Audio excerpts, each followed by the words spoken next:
On excusera facilement l'auteur si l'on considère surtout le temps, le lieu où il a écrit et la manière dont il a écrit, c'est-à-dire dans les flancs obscurs d'un navire, au milieu du tumulte et du fracas. D'ailleurs, son but n'était point de faire un ouvrage qui vit le grand jour, et la pièce ne mérite point cet honneur.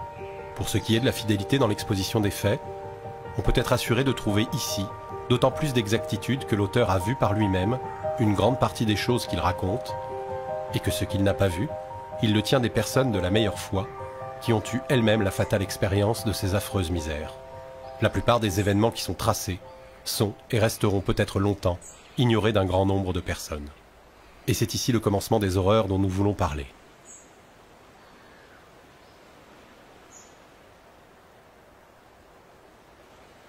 Arme-toi, cher lecteur, de fermeté et de courage, c'est ici que ta sensibilité aura les plus rudes épreuves à soutenir.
Ce qui se passe donc entre mai et juillet 1789, ou jusqu'à la prise de la Bastille, qui est considéré comme, pour nous maintenant en France, le début de la Révolution française, a été en définitive un mouvement non préparé, quoi qu'on dise, voulu par beaucoup de gens, y compris par le roi, qui voulait régénérer le pays.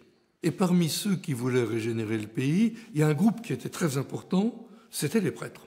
En octobre 1789, on va réquisitionner les biens du clergé, dans la mesure où on estime que ces biens appartiennent à la nation, puisque ce sont des biens par donation, et qu'il est légitime que l'Église, le clergé, participent à l'épuration de la dette.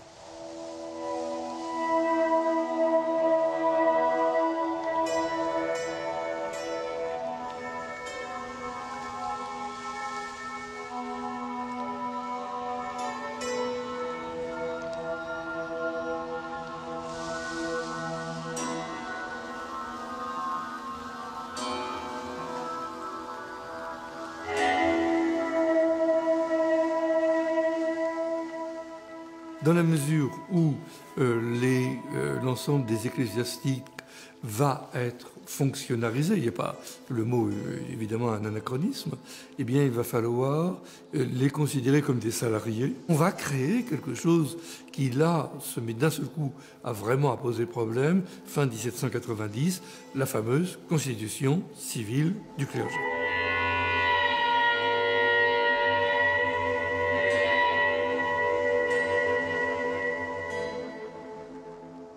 La constitution civile du clergé, alors elle nous paraît évidemment tout à fait étonnante dans le cadre de notre époque, où nous ne voyons que par la séparation de l'Église et de l'État, où nous voyons que par la laïcité, mot qui n'est jamais employé à l'époque.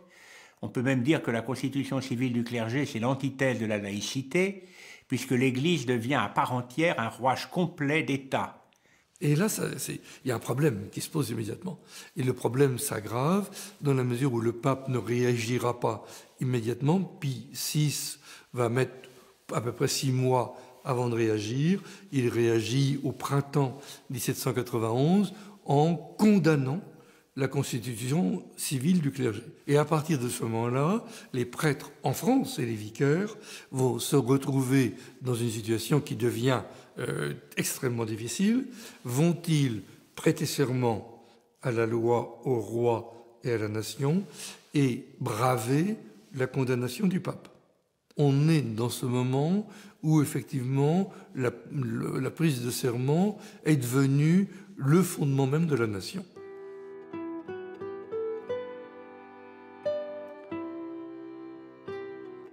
Au mois de mars 1793, on exigea des prêtres le serment civique au gouvernement républicain. Tous ceux qui le refusèrent furent incarcérés, et alors l'incarcération était un premier pas vers l'échafaud. La chasse s'organise. Les primes accordées aux dénonciateurs ont fait surgir de terre des nuées de mouchards, et les prisons des moindres villes sont pleines de pauvres hères dont le seul crime est de n'avoir pas quitté à temps le sol de la France ou d'avoir voulu y rester pour continuer à exercer.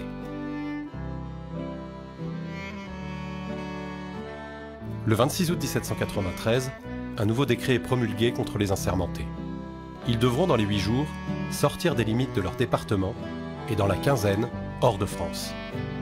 Cette quinzaine passée, ceux qui ne seront pas soumis seront déportés en Guyane. La Guyane, effectivement, est une colonie française. Elle est beaucoup plus grande que la Guyane actuelle. Nous avons dû rétrocéder au XIXe siècle, une très grande partie du territoire au Brésil. Mais c'est une colonie qui a très mauvaise réputation. Parce que sous le règne de Louis XV, cette terre de France a fait l'objet d'une tentative de peuplement. Et ça a été une catastrophe. 90% sont morts en quelques mois, des maladies tropicales. Et on dit, on va les envoyer là, puisque le climat est si rude que ça, ce serait une manière de s'en débarrasser. Mon frère se détachait de plus en plus des choses d'ici-bas. Il fit ses dispositions comme pour mourir, et se préparait avec une tranquillité admirable. Nous étions restés pendant 1 année dans l'attente que chaque jour serait celui de l'arrestation de mon frère. Cette situation était d'autant plus pénible qu'il était prévenu qu'il serait déporté.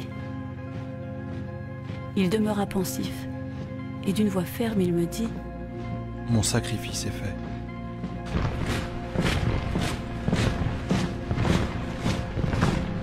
Il était 6 heures du matin quand se présenta à la porte une compagnie. Il descendit de suite et se présenta devant eux sans témoigner aucune peine. Il partit le jour de l'Ascension avec l'un de mes frères, beaucoup plus jeune que lui, qui était aussi prêtre. À partir de mai 1792, les premières mesures sont décidées contre les prêtres réfractaires pour limiter leur rôle dans les paroisses. Ça s'aggrave en novembre 1792 dans la mesure où on se met à ce moment-là à interdire aux prêtres réfractaires d'exercer un culte dans les paroisses. Et c'est à ce moment-là qu'on les considère comme suspects. Novembre 1793, il fut fait défense de dire des messes. Dans la même semaine, les églises furent pillées.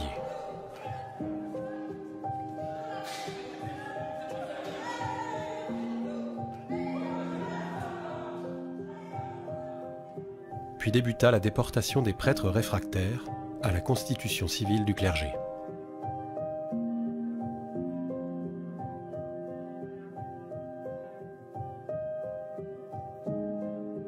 Les convois traversent la France pendant l'hiver et le début du printemps 1794, parcourant pour certains 800 km. Les escortes, gendarmes, dragons ou hussards, sont plus ou moins bienveillantes. Parmi nous, des hommes âgés et malades sont quelquefois enchaînés.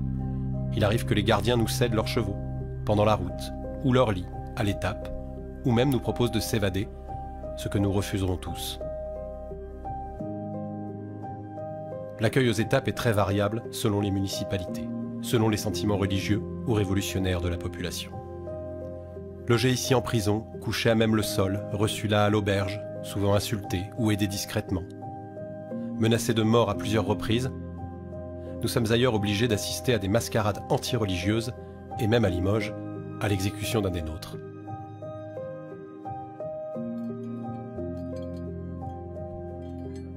Nous sommes systématiquement dépouillés de nos objets personnels, de notre argent et surtout de nos objets religieux.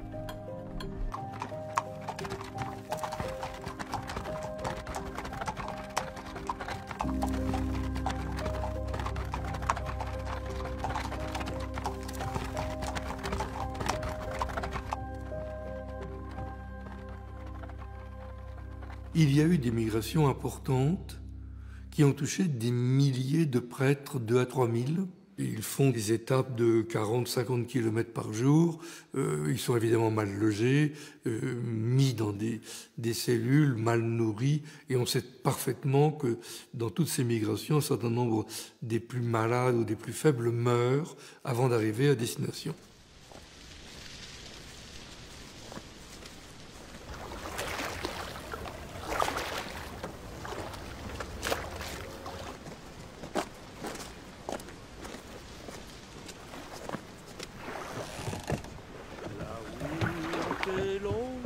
Jusqu'à ma maison, tu te fièvre phasie, toujours aussi bon. La route est longue jusqu'à ma maison, de Rochefort jusqu'à Saint-Simon. Chante, chante le gabarier, Anne ta feuille va se marier. Va Gabard sur la Charente, tu nous ramènes enfin nos enfants.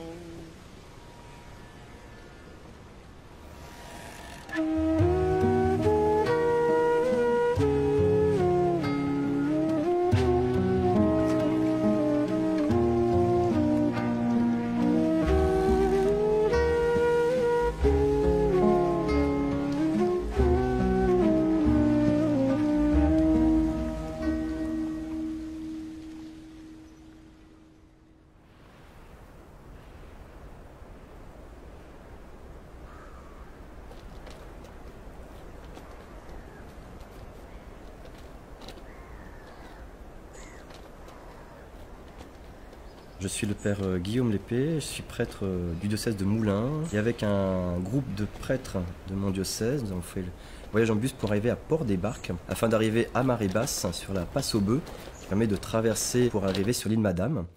Et donc sur cette île Madame, nous avons prié quelques instants, quelques minutes, devant ce qu'on appelle cette croix des galets. Nous avons déposé un galet, également fait mémoire en fait des prêtres enterrés sur cette île Madame.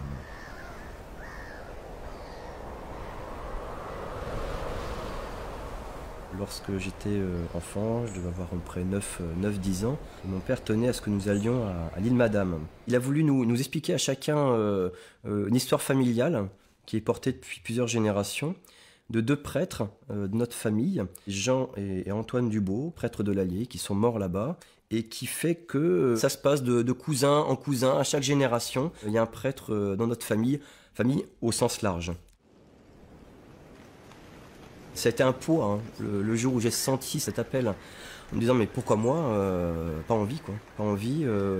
J'ai l'impression d'être un peu happé, entre guillemets, ou un peu, pas obligé mais presque, comme s'il fallait que je remplisse un devoir familial. Cette vocation qui a commencé un peu à germer le jour de cette visite de l'île Madame, j'ai mis près de 20 ans à me rendre compte qu'au fond j'en crevais d'envie en fait.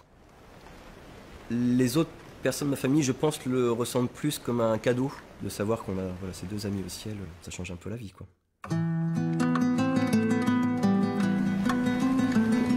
Ah, la longue guerre, l'expose des choses saintes.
entre ce qui est mis dans la loi, les opinions déjà très diverses et très opposées au sein des députés à la Convention. Et puis surtout enfin, la façon dont les lois, décrets sont interprétés localement, il y a véritablement des mondes extrêmement opposés. Ce fut la veille des cendres que nous mîmes pied-à-terre à Rochefort. On nous enferma sur le champ, à la Poudrière, l'ancien couvent des Capucins, avec une quinzaine de forçats ou galériens qui s'empressèrent aussitôt de fraterniser avec nous, et sur un vieux vaisseau, le bonhomme Richard, avec ses 3 ponts délabrés et sa quille vermoulue. Cette première nuit s'écoule sans feu, sans lumière, sans paille.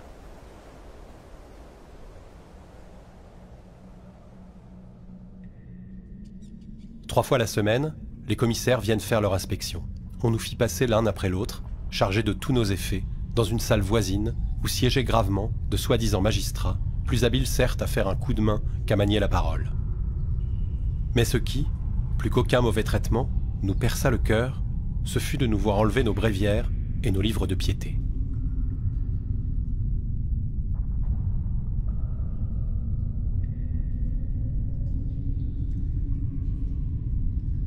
On retourne les poches, on palpe les doublures, on va jusqu'à couper les semelles et les talons des souliers. La visite finie, on nous abandonne quelques chemises, les plus en loques que l'on puisse trouver. Il nous faut debout déclarer âge, qualité, puis 10 mains nous fouillent et on nous précipite vers l'écoutille par l'échelle abrupte qui descend, 6 pieds en dessous, dans le trou noir qui va désormais être notre logis. Un général patriote, qui partant pour la Vendée, veut au passage voir les suspects, nous adresse ce discours. C'est vous qui êtes la cause de tous les malheurs de la France. Il faut avoir une vertu plus qu'humaine pour vous laisser vivre. Mais ne vous y trompez pas. Si nous éprouvons quelques échecs en Vendée, je viendrai à bord. Et je serai, moi-même, votre bourreau. Au niveau rochefortais, je dirais, il y a tout un ensemble de niveaux de lecture qui sont possibles. D'abord, Rochefort est une plateforme d'expansion coloniale depuis sa création. Donc c'est s'il y a une ingénierie quelque part pour organiser le transport d'êtres humains pour aller coloniser une terre, que ce soit de manière forcée ou volontaire, ça peut se passer facilement depuis Rochefort. En tout cas, c'est ce qu'on imagine depuis le ministère à Paris.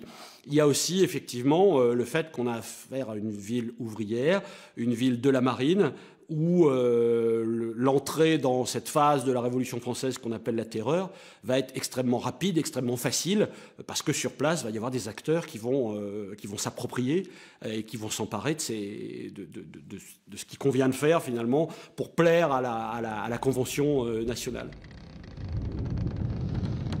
Du bonhomme Richard, on fait partir les 80 soldats galeux soignés dans l'entrepont, qui nous est alors abandonné sans même qu'on prenne la peine de le désinfecter.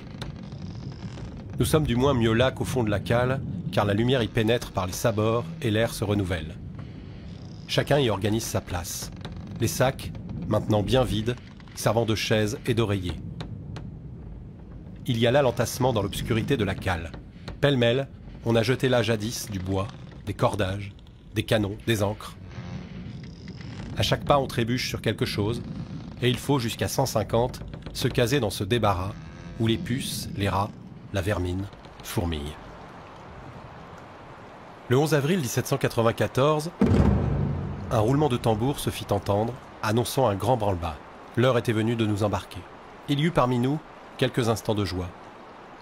Il faisait une belle journée de printemps, et alentour, le paysage, sous le soleil, laissait la Charente dérouler ses larges méandres à travers les prairies qui commençaient à verdoyer. Les remparts prenaient une teinte dorée.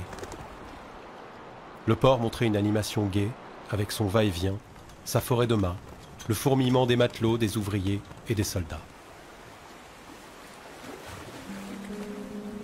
Le 14 avril, pour éviter toute perte de temps et délivrer Rochefort de la peste cléricale, on décide de nous faire descendre la Charente.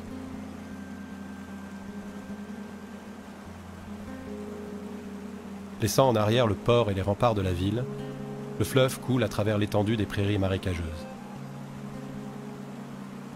Puis baigne un moment une ligne de falaises caillouteuses, plantée de maigres buissons et coupée par places d'étroits vallons. Un peu plus loin, toujours au sud, Soubise apparaît sur son rocher. une église à tour quadrangulaire. Au-delà, le fleuve remonte vers le nord, à travers la plaine, sans une ondulation. Où paraît, ça et là, la tache claire des hameaux, où pointent de loin en loin des ormes. Derrière les arbres, s'élargissant, la Charente coule maintenant vers l'ouest, effleurant à mer haute de ses flots tourbeux l'herbe des pâturages d'alentour et découvrant à mer basse des étendues de vases jaunâtres. Là, l'estuaire s'ouvre, port des barques.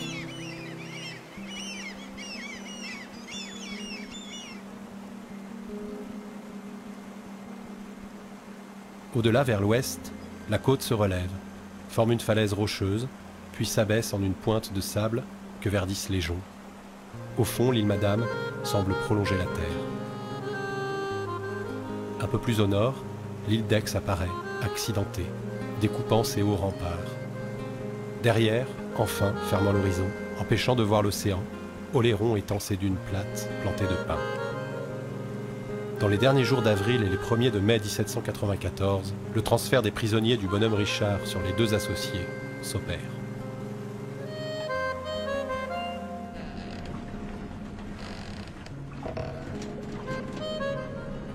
Le lendemain matin, on arrive en rade. Et la vue de ce paysage arrache, malgré la tristesse, des cris d'admiration à ceux d'entre nous qui n'ont jamais vu la mer.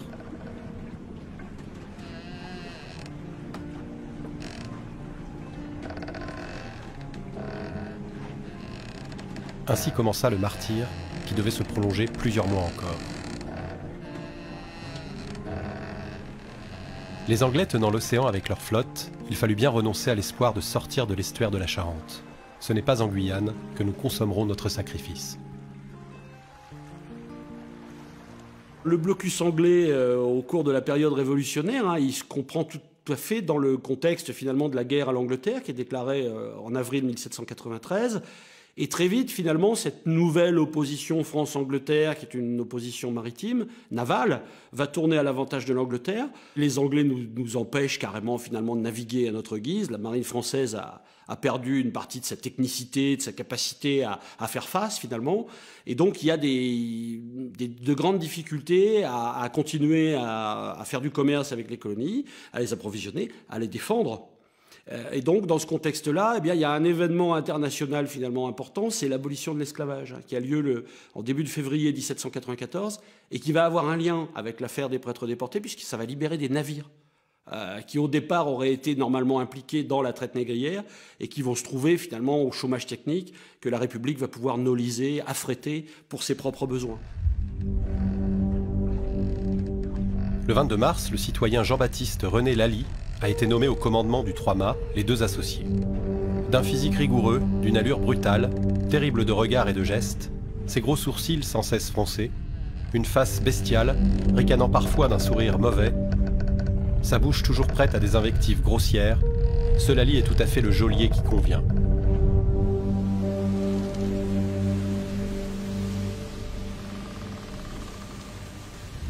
Les prisonniers fraîchement embarqués, le capitaine Lally visite ses pensionnaires et donne connaissance de la consigne qu'ils devront désormais observer. Liberté, égalité, fraternité ou la mort. Unité et indivisibilité de la République. Tous ceux qui sont enfermés là doivent savoir que désormais, c'est moi le maître absolu. Le capitaine Lally, c'est quelqu'un qui a été choisi pour sa dureté. Printemps 94, on remplit les deux associés par fournées successives.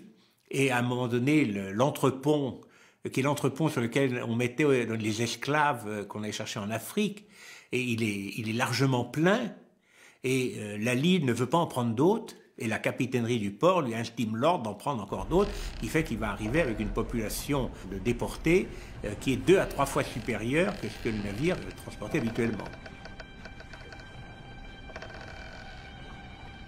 Comme le nombre de déportés continue à affluer, on a ramené un nouveau navire qui est le Washington, qui aura pour capitaine Gibert et qui va accueillir les nouveaux arrivants. Le chanoine Antoine Roulac causait avec l'un des nôtres de notre triste situation. Ils ont tort de nous craindre. Nous sommes ici 400. Si nous voulions leur faire du mal, 100 hommes comme vous et moi suffiraient. 2 membres d'équipage ont entendu le propos et court conter la chose. Les propos se sont déformés et ont pris une apparence d'insurrection. L'audience a lieu le lendemain matin. À la majorité, le jury condamne Roulac à être fusillé sur l'heure. On entraîne le jeune prêtre au pied du mât. On l'attache par les mains et les pieds. On ne lui voile même pas les yeux. Il reste calme, tranquille, sans une plainte, sans un cri, fixant parmi ses amis épouvantés un père qui lève vers lui la main et esquisse le geste de l'absolution. Un commandement retentit. Un feu crépite. Le corps s'affaisse. Et toute la pègre hurle, enthousiaste, la lie en tête.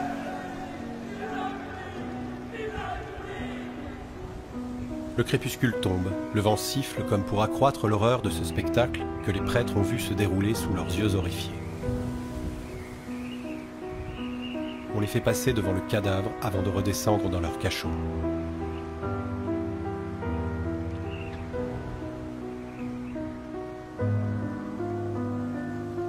Lally s'avance et affirme qu'il y a quantité de conspirateurs parmi les misérables prêtres, et que bientôt, il leur fera subir le même sort. Ceux qui sont restés enfermés ont entendu au-dessus de leur tête le va-et-vient de la troupe, le chargement de l'arme, l'angoisse s'est généralisée. Pendant ce temps, le citoyen Lally dresse sur le livre de bord, à la suite du jugement, l'acte de décès de la victime, qu'un convoi emmène à l'île d'Aix, où elle va dormir son dernier sommeil. La vie des pontons s'ouvre sur ce drame sanglant. Nous prîmes alors plusieurs résolutions importantes. Nous trouverons dans la captivité de nos corps la liberté de nos âmes. Nous ne montrerons aucun ressentiment contre ceux qui ont été les auteurs de nos peines. Nous nous condamnerons au silence le plus sévère et le plus absolu.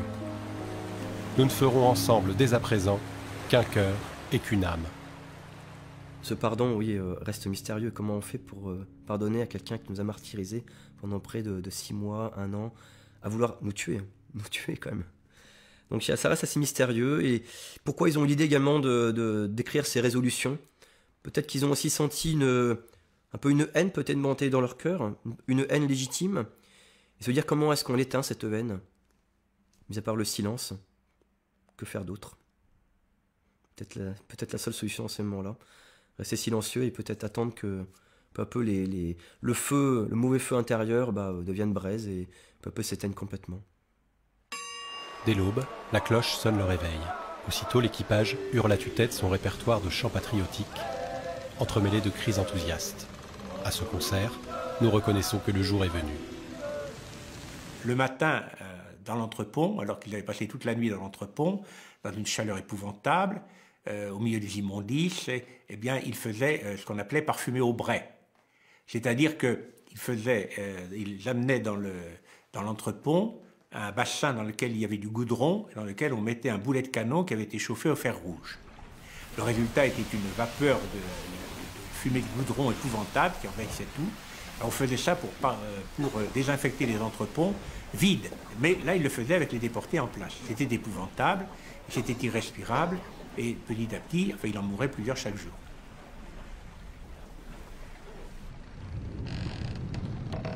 Au début, nous essayons de garder un peu de propreté. Nous n'avons que de l'eau de mer, mais malgré l'irritation qu'elle cause à la peau, nous en usons de notre mieux pour faire notre toilette. Toilette des plus sommaires, car le savon nous manque. Dans cet entassement d'êtres humains, qui sont dans l'impossibilité de se soigner, les parasites trouvent un merveilleux terrain de culture. Punaises, poux, puces. La chasse en est quotidiennement la grande occupation. Des morsures telles qu'elles ensanglantent le corps. Dans les vêtements, c'est par plaques entières qu'on les découvre. Ils y forment de véritables couches grouillantes, mais on a beau les tuer par milliers, il en renaît autant.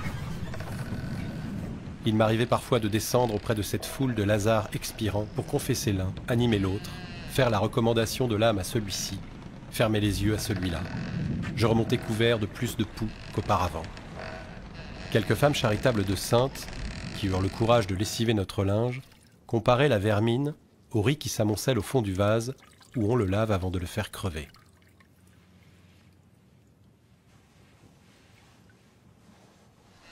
De temps en temps, on faisait faire ce que l'on appelait le branle-bas du vaisseau. Quelques prisonniers, tour à tour désignés, doivent astiquer à fond le cachot quand il est vidé de ses occupants. Non seulement on exige qu'ils balayent le plancher, mais on leur en fait racler, gratter et regratter les planches à 4 pattes, le recommencer 20 fois, suivant le bon plaisir du geôlier qui les surveille. D'autres ont la charge de vider les lourds baquets remplis des excréments de la nuit, d'en jeter le contenu à la mer, de rincer les récipients, puis les remettre aux endroits réservés. Il n'y a aucun siège pour s'asseoir, pas le moindre banc. On ne peut même pas s'étendre à terre, ni marcher tant on est serré. Pas le moindre livre qui pût nous faire oublier nos peines et charmer nos ennuis. Quel supplice pour des hommes pour qui le besoin de nourrir leur esprit n'est guère moins impérieux que celui de boire et de manger. L'âme, qui n'ayant rien qui pût alimenter son activité et renouveler ses idées, était forcée de retomber douloureusement sur elle-même et sur tout ce qu'elle souffrait. Il était défendu d'articuler un mot latin et de prier sur le pont. Malgré l'interdiction, nous arrivâmes à conserver un petit bréviaire, un volume de mathématiques, de géographie et 2 ou 3 feuilles de papier.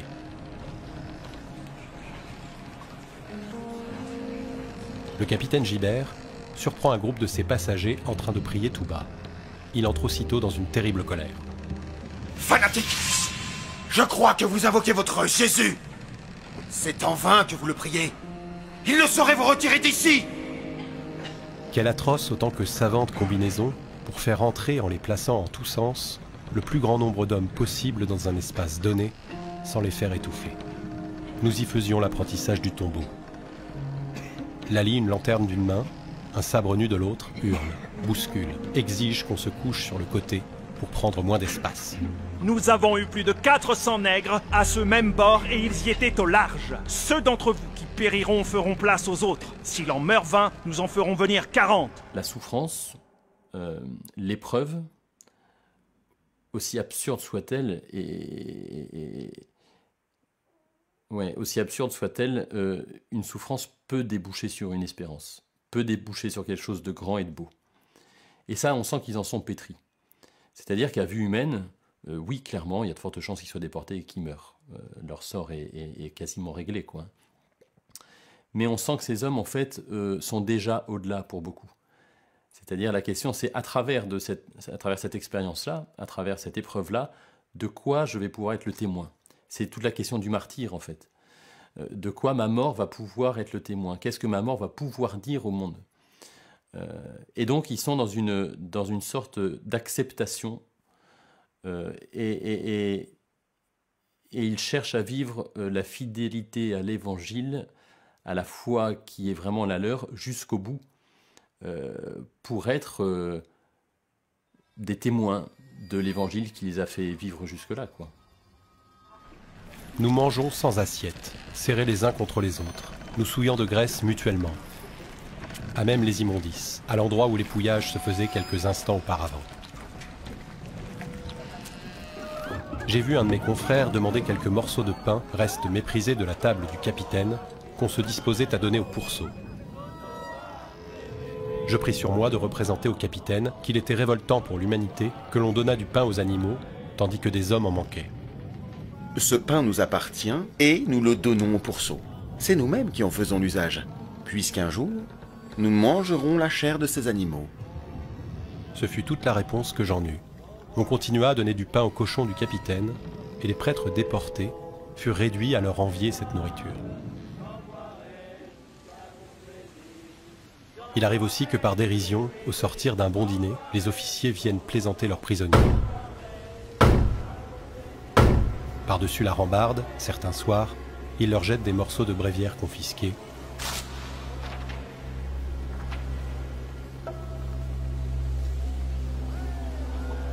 sans se douter de la joie donnée.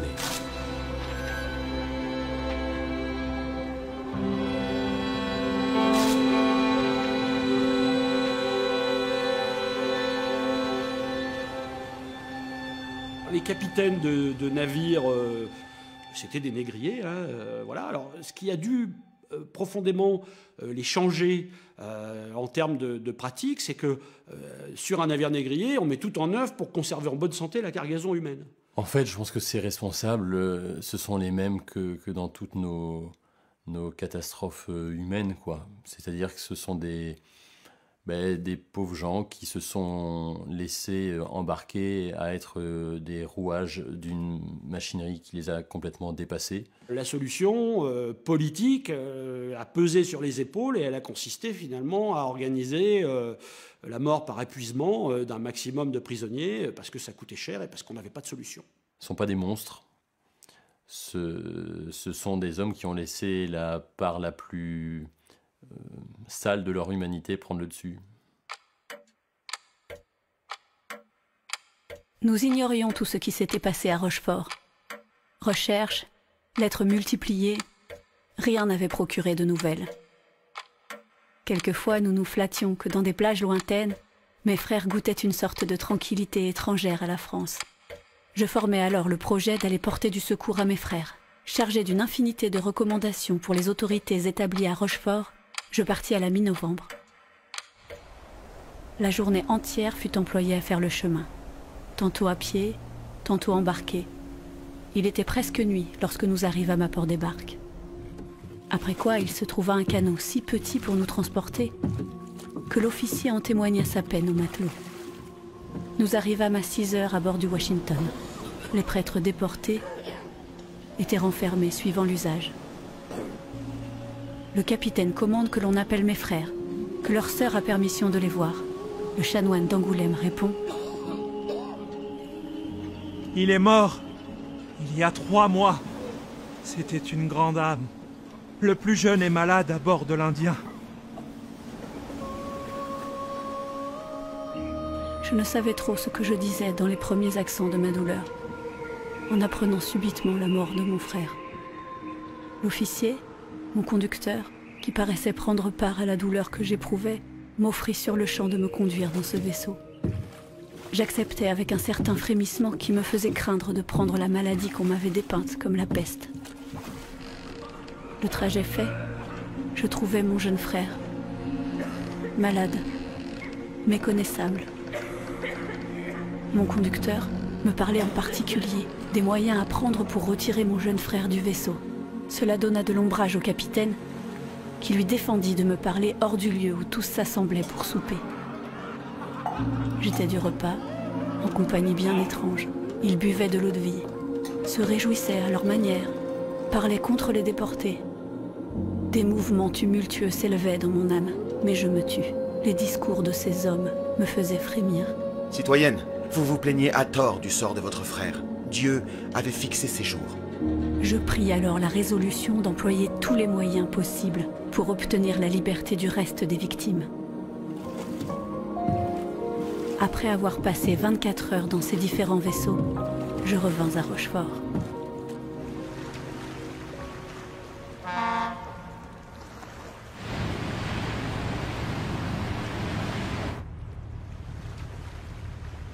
Un jour, je lis un article sur la béatification des prêtres déportés et en lisant ça, je retrouve le nom de ma famille. Et là, ça a été un choc.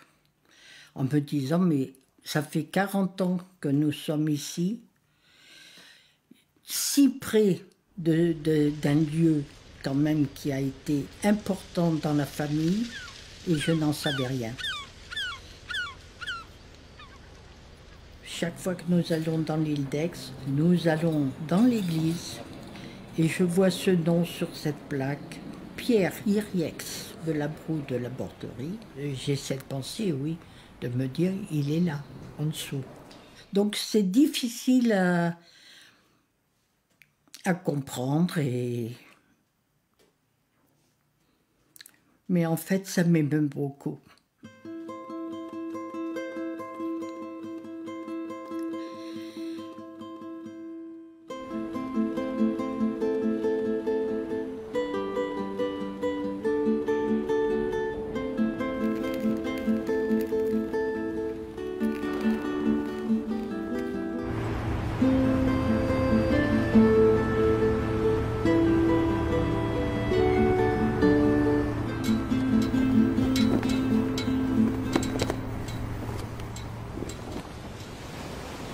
En janvier 1794, le typhus avait fait son apparition. Bientôt le navire n'est plus qu'un vaste hôpital où la mort frappe quotidiennement. Le typhus s'y complique de scorbut de fièvre chaude, de gale, de plaies purulentes, et les victimes expirent sous le regard voyeur de leurs gardiens. Comme l'épidémie s'étend, on crée les hôpitaux flottants. De ce nom ronflant, on baptise 2 chaloupes qui viennent s'ancrer auprès des pontons. Quoi de plus triste que d'aller souvent dans nos hôpitaux de mer, transporter d'une place à l'autre des hommes qui étaient plus qu'à demi-cadavres et secouer les innombrables insectes qui usurpaient le prochain héritage des vers. Là, les autorités sanitaires du port de Rochefort s'inquiètent. Ils envoient une expédition de médecins maritimes voir ce qui se passe et leur rapport est au-dessus de tout ce qu'on peut imaginer. La situation sanitaire est épouvantable. Ils n'ont même pas pu pénétrer dans l'entrepont tellement c'était enfumé, tellement ça puait. Et c'est là qu'ils prennent les mesures d'un hôpital de Tende dans l'île Madame. On est fin juillet 1794. Depuis la fin août, les pontons sont évacués. Maintenant, l'île Madame recueille dans ses dunes les morts que le fléau continue d'abattre. Le 18 août, nous y furent amenés et le débarquement se continua les jours suivants.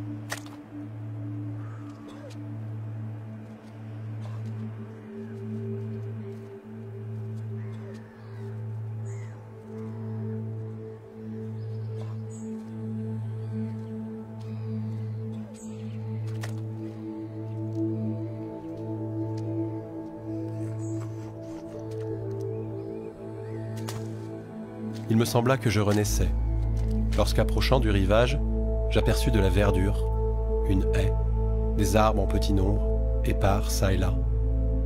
Il ne me manquait plus que de voir quelques êtres vivants qui animassent un peu ce séjour. Je cherchais de l'œil quelques oiseaux. J'en découvris plusieurs. C'était beaucoup. Je fus au comble de la joie.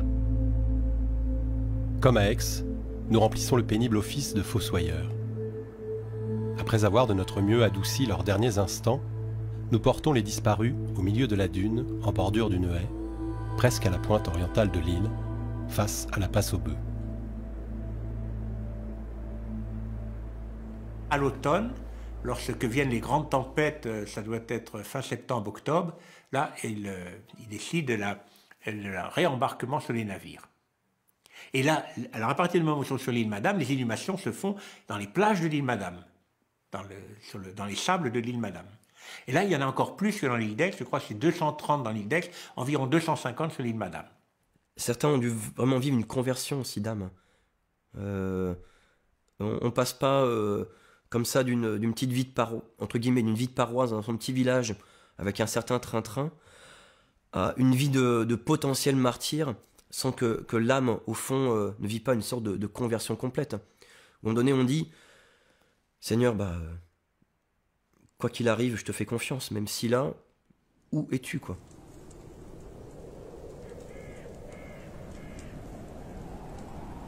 Sans paille ni couverture, c'est du froid que nous souffrons. Il fallut essuyer les rigueurs d'un des plus cruels hivers qu'il y ait eu de mémoire d'homme. Et cela, sans jamais voir de feu, ni même de lumière. Leurs dents claquaient, ils tremblaient sous la brise froide, ils frissonnaient comme on frissonne en pleine Sibérie. Mais ils ne se plaignaient pas. J'avais défendu les murmures. Je faisais mon inspection, un à un, lentement, pas à pas, la main sur la poignée de mon sabre. Le lendemain, le canot emportait les morts dans l'île Madame, car il en mourrait toujours le lendemain. Ces hommes étaient rayés sur le livre de la République. On m'avait dit de les faire mourir sans bruit, dans le silence de l'océan. Je le faisais, moi, je les haïssais. Nous avons tous notre mission ici-bas. J'ai tué, je tuerai encore si les circonstances l'exigeaient. Je ne regrette rien. Sans aucune relation avec le reste des hommes, ignorant absolument ce qui se passait en Europe, nous ne savions ni si nos parents et nos amis vivaient encore, ni si la moitié de la France n'était pas ensevelie sous les ruines de l'autre moitié, ni même en quel mois, en quelle année nous étions. On s'est bien gardé de nous annoncer officiellement la chute de Robespierre et la fin de la terreur. Un sergent nous murmure. Soutenez-vous, vos affaires vont mieux que vous ne pensez. En fait, notre martyre touche à sa fin. Le 12 novembre 1794, Blutel, le représentant du peuple, est envoyé à Rochefort. Il estime que les prêtres occupent des navires nécessaires au transport des troupes et des munitions et juge qu'ils sont une charge très lourde pour la marine. Je crois qu'il faut vraiment accepter de comprendre, je dirais, dans toute la diversité de cette période-là, dans toutes les contradictions de cette période-là, les contradictions qui ont traversé tous les groupes, qui ont traversé toute la période et qui ont traversé tous les courants. Et que si on veut essayer de comprendre la façon dont ça s'est passé, il est nécessaire d'intégrer ces contradictions, ces oppositions et ces luttes internes. Le 14 décembre, dans l'ancienne église des Capucins, où se tiennent toujours les séances, le citoyen Lally est accueilli par des huées à cette même société populaire. Gibert est en butte au même ostracisme. Ce qui change d'abord, c'est pas Lally, c'est la France. Il y a le 9 Thermidor. Le 9 Thermidor met fin au régime de la terreur, ce qu'on appelle. Robespierre est renversé, il est guillotiné rapidement. Il y avait une pression populaire pour arrêter la terreur de Robespierre qui était extrêmement forte, notamment à Paris et ailleurs. Gibert, en perspective d'une reddition de comptes possible, ramassa toutes sortes de vieilleries dont il avait rempli une quinzaine de malles et présenta ensuite une sorte d'inventaire. Ces mêmes hommes n'eurent pas honte de nous demander, lorsque nous fûmes près de leur échapper, des certificats de bonne conduite et d'humanité à notre égard. Et un grand nombre d'entre nous, ne considérant que la charité, inclinaient à le leur délivrer effectivement. Un des arguments pour se taire, c'est la paix. C'est-à-dire qu'ils vivent quelque chose de tellement horrible qu'ils se disent si on en parle, ça va alimenter la révolution et ça n'aidera pas à la paix civile. Et eux veulent la paix. C'était au milieu du rude hiver de 1795 que je travaillais à délivrer les captifs que j'avais vus. Je ne cessais d'agir et j'obtins l'entière liberté de mes frères. Comme je sollicitais en même temps de tout mon pouvoir celle de leurs confrères, ils furent tous élargis. Je pris auprès de moi mon frère qui avait survécu. Les souffrances de sa longue détention avaient altéré son esprit, quoiqu'il ne déraisonnât pas. Il est resté près de moi jusqu'à son décès. Il me semble que dans mes souvenirs de séminaire, en grec, les mots pardon et libération, c'est le même mot. Et quand on pardonne, on se libère. Et on libère l'autre aussi, d'ailleurs. Et je pense que c'est ce qu'ils ont peut-être vécu au fond. En pardonnant, ils se sont libérés eux-mêmes de toute une haine qui était très légitime. Et sans le savoir, ils ont libéré le capitaine Lally. Lally sera enfin relevé de ses fonctions le 16 avril 1795. Il mena dès lors une existence lamentable. On raconte que bien des années plus tard, sous la Restauration, un des survivants des deux associés passait un jour dans une rue de Saint-Martin quand il reconnut l'ex-capitaine Lally. Capitaine, me reconnais-tu? Oui, je vous reconnais. Eh bien, puisque tu me reconnais, apprends aujourd'hui comme un prêtre se venge. Et ce disant, le prêtre déposa en sa main 20 pièces d'or. Bonaparte, à partir du moment où il a signé le concordat, il y a une chape de silence qui tombe. Il faut se taire, il faut, comme on dit à l'époque, pour ne pas qu'il y ait eu de persécuteurs, il vaut mieux ne pas parler des persécutés.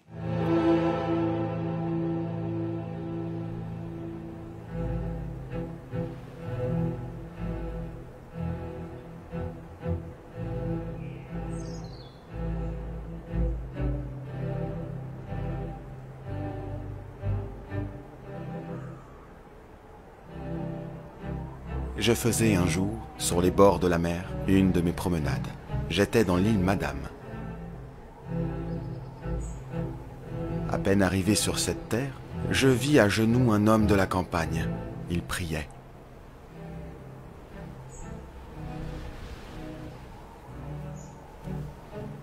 Quand il eut fini, je le questionnai sur l'objet de sa prière. Et vous ne savez donc pas que c'est ici que sont enterrés les saints ? Ces saints étaient les prêtres et les religieux déportés dans la rade de l'île d'Aix pendant les mauvais jours de la Révolution française, morts pour rendre témoignage de leur foi.